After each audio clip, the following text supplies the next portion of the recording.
Hello, my friends. Salutations. This is Megan here with Core 3 Harmony and Wellness. I always realize that I'm looking here and the camera is there. So, welcome. Thank you for anyone that may happen to chime in or actually be watching at this very moment live. I want to, first of all, for all of those who are celebrating Easter in some way or format, I want to wish you all a happy Easter. I won't have you very long here. My idea is to make this short, sweet, and to the point as we kind of highlight a few things that I believe will encourage you and help you along your way. And specifically what we're going to be talking about in the next couple of weeks is mental health spring cleaning. Yes. I think it's always good to kind of pull back a little bit and check in with yourself and say, hey, you know what? How am I really doing? And I know because we've had such a unprecedented year plus of dealing with so many different things that many of us have never dealt with or experienced before in our lifetime. I think it's really good to take a pause and do some reflecting and some resetting. Boy, that was good. Yeah, take a pause, do some reflecting so that you can do some resetting. I know I get a sense and a feeling like things are feeling a little bit more comfortable. It's a slow process, and I know different states got different things going on. But here's one thing I know for sure. No matter where you sit on the fence or off the fence or by the fence, is that anytime something is imposed upon us to do something and we are not really given a choice to whether to choose to do it or not to do it. Basically, human nature, many of us kind of like to go against the grain. So, the feelings of having to do certain things and or to, I guess, adhere to certain policies or procedures can be a challenge for many of us when we simply want to have the ability to make a choice in what we want to do. I've had a few people discussing with me their concerns or just being able to feel like they can just have discourse about what they feel about everything. Vaccine, no vaccine, mask, no mask. And me just listening and not putting any precipice upon them that it has to be this way or that way. So that's another thing that makes therapy really wonderful is that hopefully when you have a very good rapport and interaction with your therapist, it is a space where you can just be totally candid. And just and in a sense, I think be unplugged, not have to feel like you have to be so censored. It is so vital and healthy for our well-being. And so for those of you who are kind of feeling that frustration, I totally understand. Hopefully if you're seeing a therapist, hopefully you're being provided that space to do that. That's very healthy. Sometimes people, even in their own households, it can become a sticky situation. So to be able to sort of let some stuff off your chest, it's very healthy to allow those things to unravel and unwrap in an inviting environment. Okay, so today we're going to start talking about cleaning up you're stinkin thinkin. Cleaning up your stinking thinking. And we all have those thoughts that you're just like,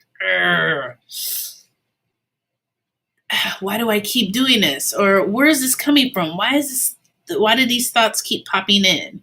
Or it feels like your thought process, however that might be, kind of is limiting you on the potential of what you could be doing and where you could be.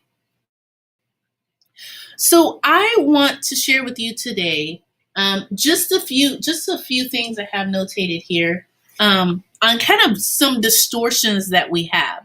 And as I kind of read these out loud, I want you to be able to find this time and this space for you to kind of just sit back and reflect.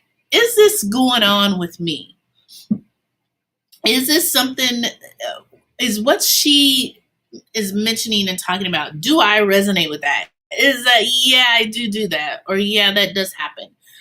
Because many times what I think is very helpful is that we can identify and we can match with, this is happening. I know this is the thing, but what actually is this that I'm doing? Or why am I doing that? So I hope this helps you. So these next couple of weeks, we're going to be identifying a few things. First, today, we're going to be talking about our thoughts. And in a moment here, I'll share our screen to kind of dive in deeper. Then the next, we're going to talk about feelings, and then the next, behaviors.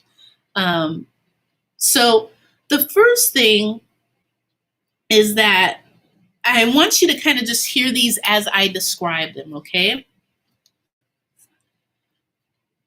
So you may relate to these things. Here's the first one. An all or nothing thinking. You view things in absolutes, black and white category, okay? Or you may relate to overgeneralization, which you view a negative event as a never-ending pattern of defeat. This always happens. You may resonate with mental filter. You dwell on the negative and ignore the positives.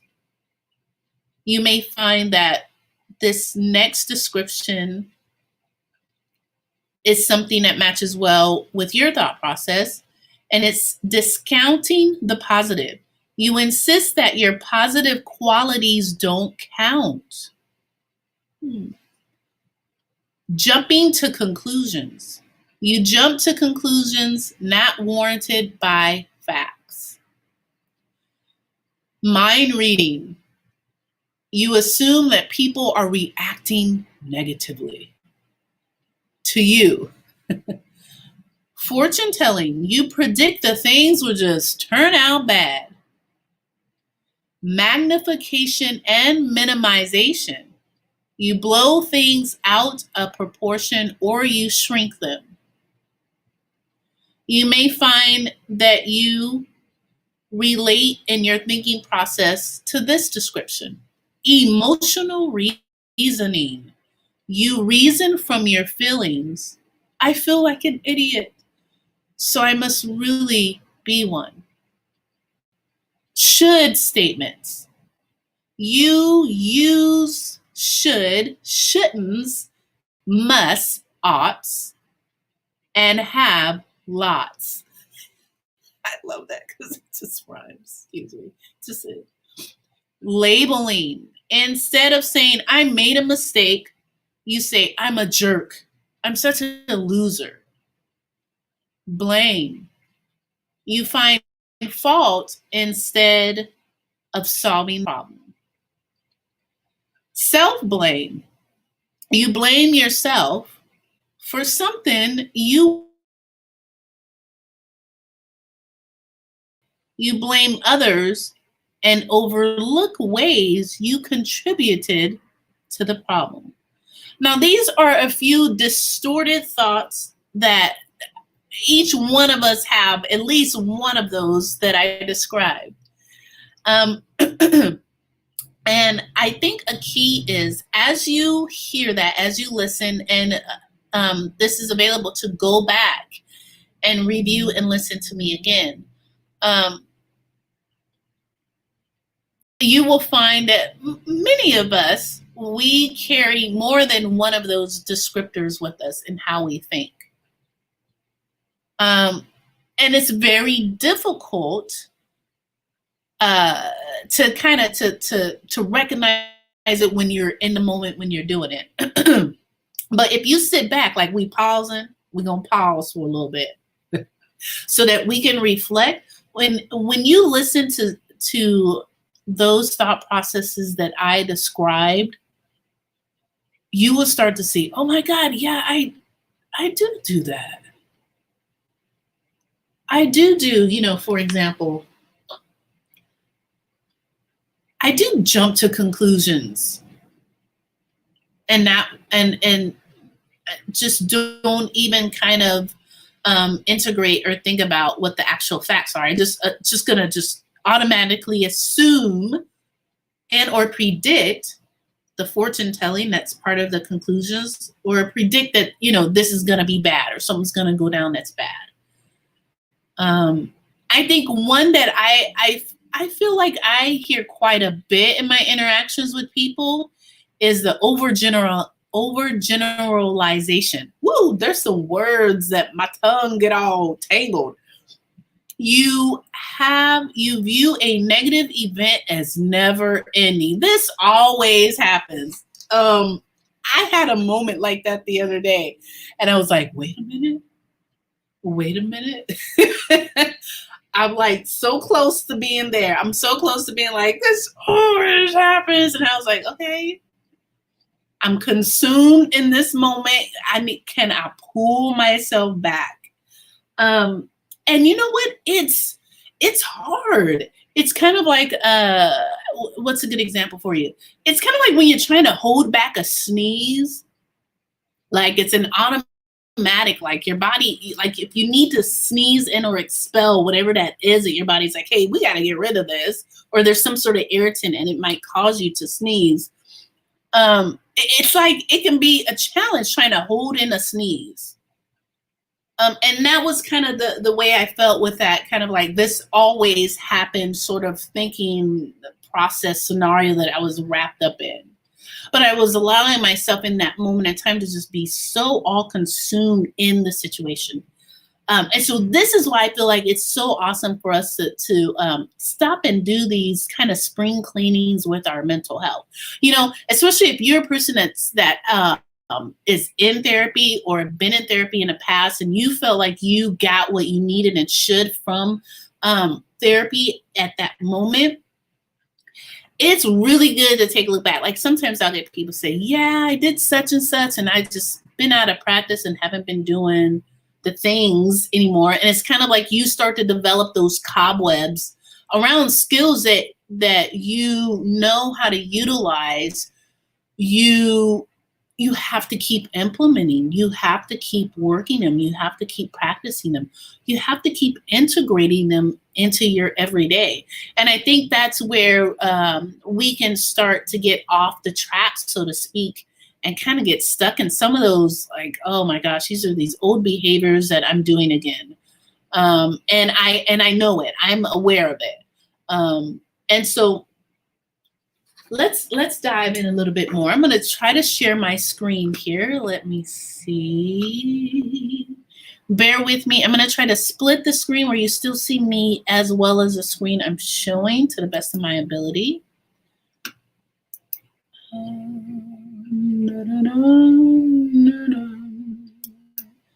Let's see if this is what I want. Yay! Okay. Now, hold on one second, because let me stop. Last time I did this, no one could hear me. So bear with me as I figure out a way to make sure I can do this.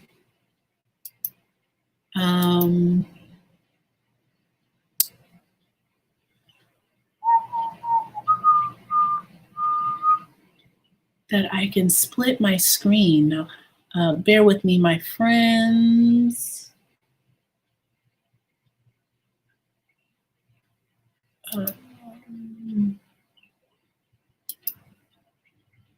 Share audio. I hope that that helps so that you can still hear me. Okay, I hope you can see this as well as hear me. Let me go back. Oh, good. Okay, so there it is. Oh, here we go. I'm always learning, my friends. There is never a dull moment over in my area. Okay, first of all, I appreciate you. I would really, it would be really delightful if you could subscribe to the channel. I can't remember. If you could subscribe to the channel, I am making a present to be present every Saturday, the best that I can, unless there's something that pops up, of course, or I much needed out of town or break from all things so that I can feel grounded and centered again to be available for the needs of my clients every Saturday at 10 o'clock. And I would love for you to be able to get updated and notified of when I'm doing this. So please subscribe to the channel. And also any thumbs up you can provide, I greatly appreciate. My email address is here in the corner. Oops, over here in the corner. And you can email me directly there if you have any questions or actually would like to feature any topics or what have you coming up, or feedback or something maybe that you heard here and saw here that benefited you, that helped you. I'd really appreciate that. So, okay, now back to this here. Now I am going to see, now I know that it may be a tad bit small. Let me go to the screen here and see if I can make it a wee bigger, if that will help. Let me see as I play around here. And let me go. Oh, much better. Yeah. I get so excited when I'm like, I figured that out. That actually worked. Okay, so I want you to be able to see this here, and I hope that you can to the best of your ability.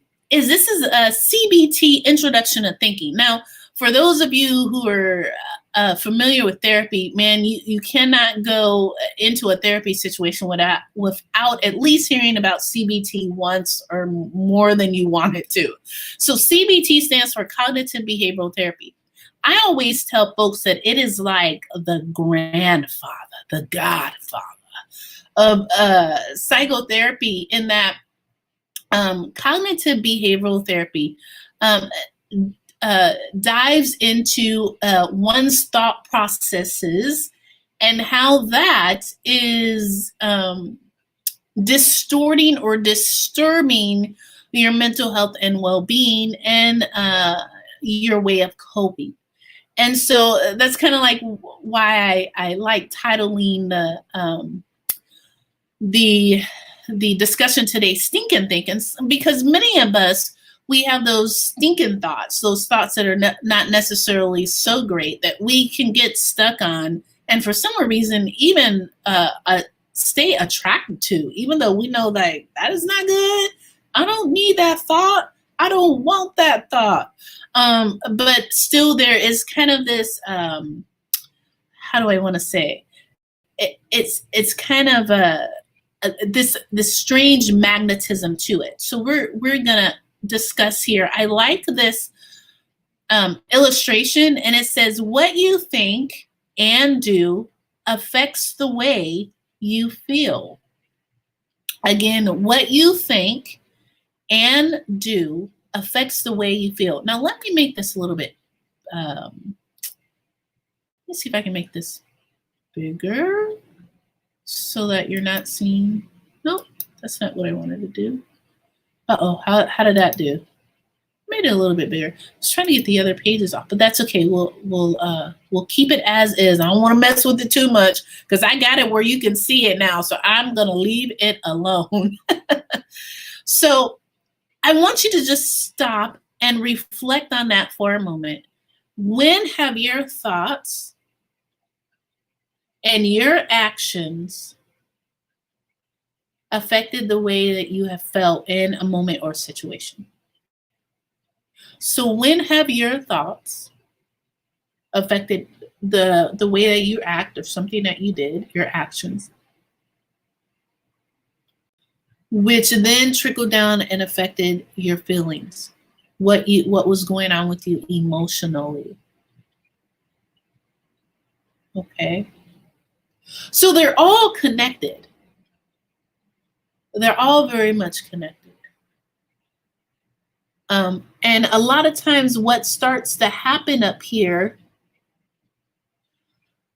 um, can, in a sense, feel like it is controlling what is going on here with the body. And then what is happening, what I feel I am being absorbed and consumed in, just my feelings at that time. Okay. So let me go here. I'm going to pull down our page a little bit. Okay, and hopefully you can see this. We're going to read this because this is some good stuff right here. And I know, like, I have some clients who are very studious. They're like my peeps, man. We're nerds. We're in books. We're like, I know what you're talking about. Yep, that is so true. That's what I do. That's like, I need to like fix that.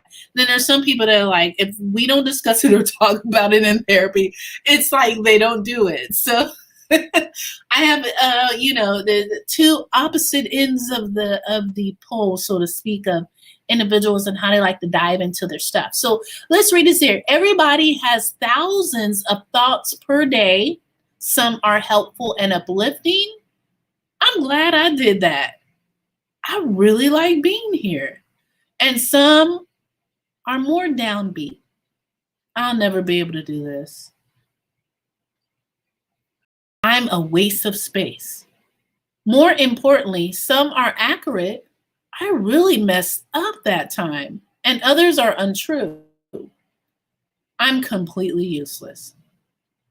Okay, so as you think about kind of, now those are examples, kind of paraphrasing some thoughts that people have. Yeah, we've all said that. I mean, some of these things here, I know that they're examples, but I have actually used and said some of those things. I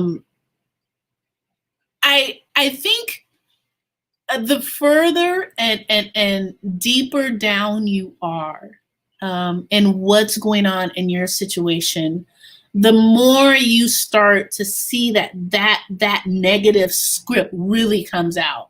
It comes out in how you communicate non-verbally, physically. I mean, you just like basically. I'm quoting from Gone with the Wind. Frankly, my dear, I don't give a damn kind of look.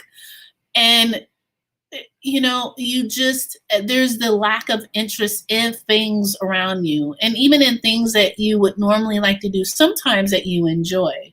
Or there's an all-consuming in a thing, and you can't remove yourself from whatever that thing is. And it's what you do all the time. And then it's not good because it starts to impact other things that you need to do and take care of and your responsibilities. So there can be a lack of interest in things and an over interest in things that are not helping you to be productive and take care of your responsibilities. Okay. So I'm going to share a little bit more here, and then we'll get ready to wrap up and draw it to a close because I don't like to hold you all for very long.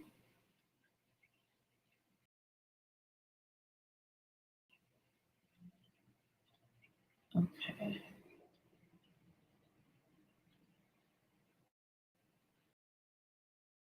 Okay, so I want to share this because I've been bringing this up quite a bit in my interactions with clients. Is really thinking about like, what is the situation that occurred? And okay, and then here's the thought that happened. And then here is the feeling, because we're going to go into this even more in the next couple of segments. So here's a good example. So this example is utilizing someone was offered a promotion at work. And so here is how the person interpreted. So here's the thought. Finally, my talent is being rewarded. Then there's the other thought process.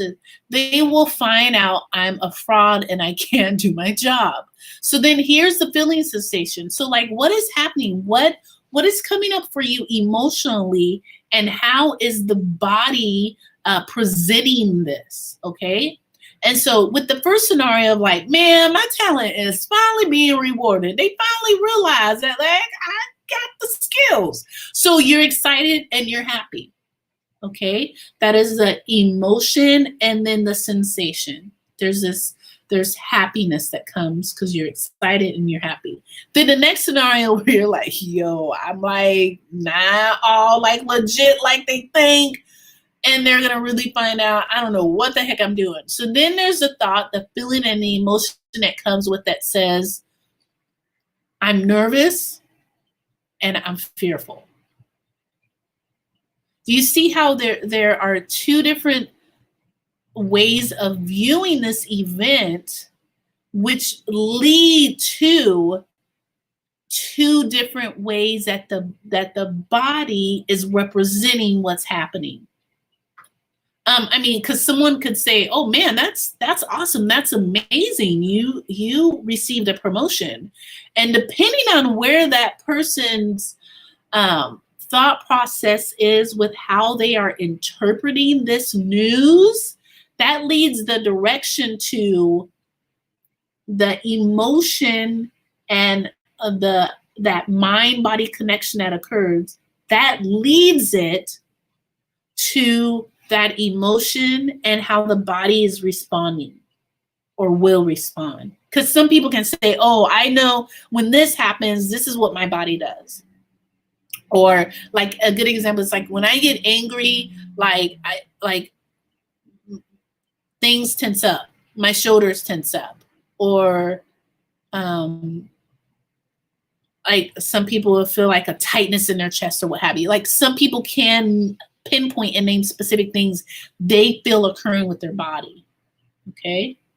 So I want to leave you with this. I'm going to go ahead and come back to me.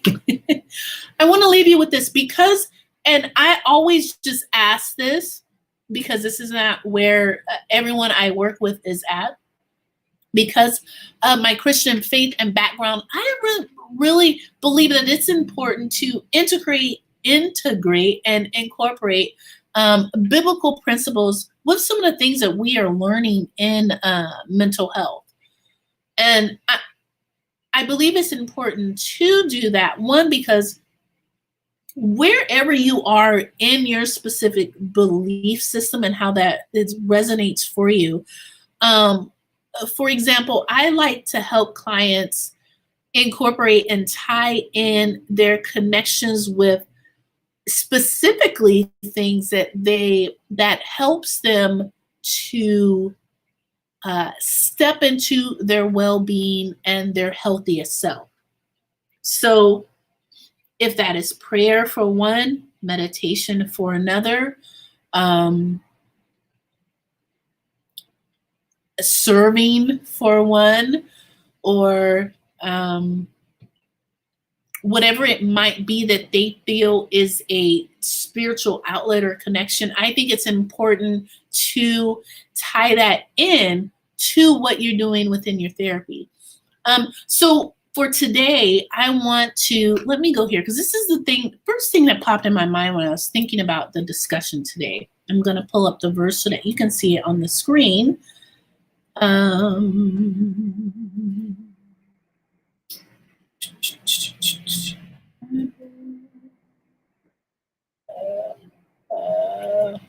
Gateway, okay. And so I'm going to pull this up here so you can see it. You're not just hearing it from me, but I'm going to use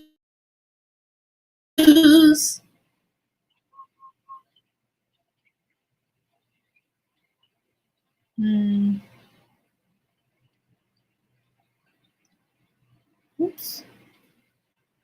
There's so many different.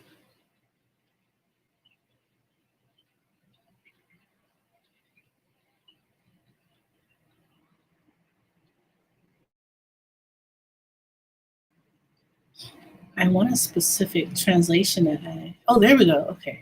Oh, so many things. Okay.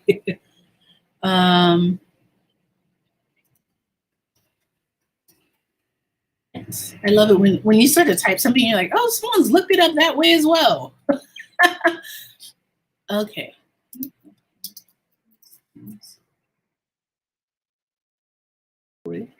It's not wanting me to do it. Okay, let me go here. Bear with me, please.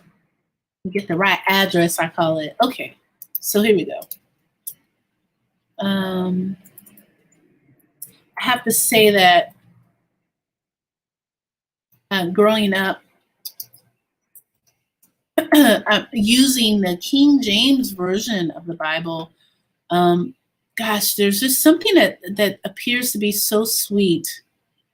I'm a nerd, and I captivate and love the language, that I guess maybe the antiquityness of the way that the King James Bible version was written. Okay, so let me see if I can share this with you here. Nope, that's not what I want to do. I want to make it bigger. Oh, no, that's not what I want. Okay, so I'm going to just go ahead and share my screen to the best of my ability here, just to bring it to a close. Share. Okay, let me go back. Now that I kind of somewhat know what I'm doing. Let me see how much bigger I can make this, okay? Because I know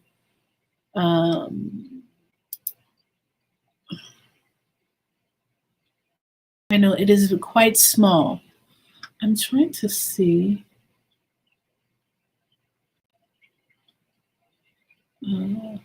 Page options. Hold on.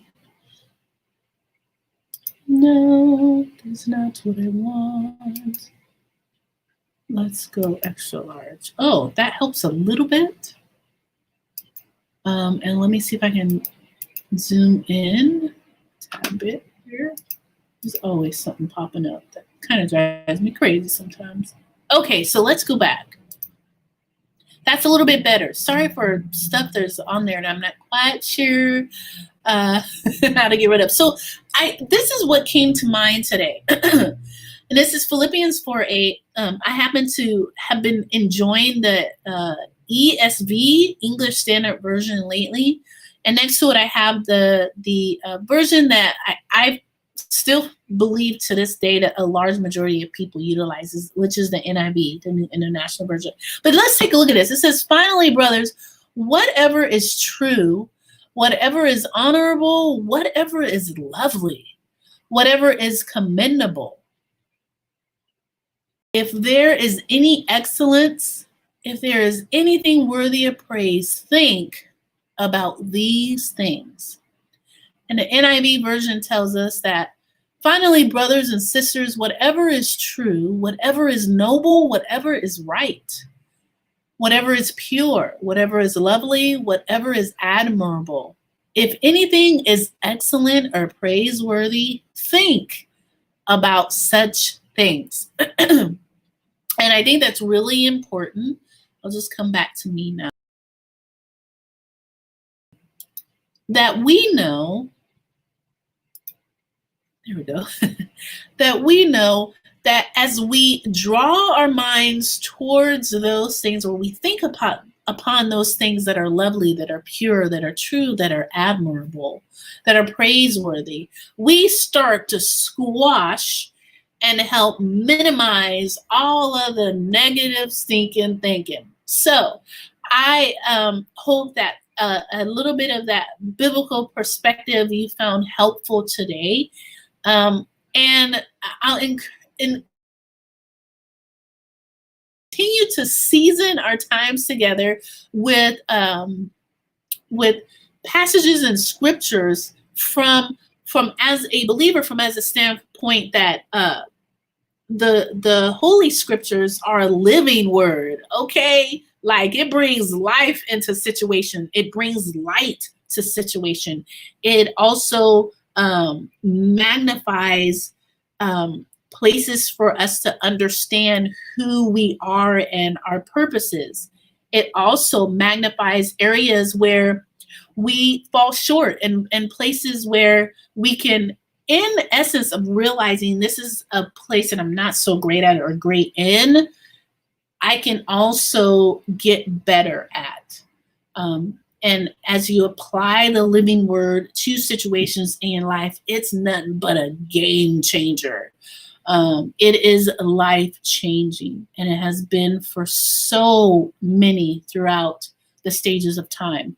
I always tell people, anytime you have where um, a a literature, a piece of work has been so under attack for years, many years, and has maintained its relevance, even though many may disagree. But anytime you have a piece of work, because it is Holy Spirit inspired, it is of a different essence, beyond kind of everything here in the natural. It is a spiritual, supernatural work.